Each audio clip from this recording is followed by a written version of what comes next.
தமிழ் சினிமாவில் அன்னக்கிளி என்ற படத்தின் மூலம் இசையமைப்பாளராக அறிமுகமானவர் இளையராஜா. இவர் 1000 படங்களுக்கும் மேலாக இசையமைத்துள்ளார்.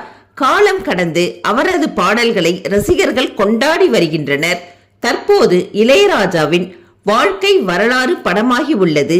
இந்த படத்தில் இளையராஜாவாக தனுஷ் நடிக்கிறார். ராக்கி, கேப்டன் மில்லர் போன்ற திரைப்படங்களை இயக்கிய அருண் மாதேஸ்வரன் இயக்குகிறார். இவ்வாறு ஆக்ஷன் த்ரில்லர் படங்களை இயக்கிய அருண் இளையராஜாவின் பயோபிக்கினை எப்படி காட்டப் போகிறார் என எதிர்பார்ப்பு ரசிகர்கள் மத்தியில் எழுந்துள்ளது. இப்படத்தை கனெக்ட் மீடியா மற்றும் மெர்க்குரி என 2 நிறுவனங்கள் தயாரிக்கின்றன. படத்திற்கு Ilaiyaraaja the king of music என தலைப்பு வைத்துள்ளார். மேலும் நடிகர் கமலஹாசன் இப்படத்திற்கு திரைக்கதை எழுதுகிறார்.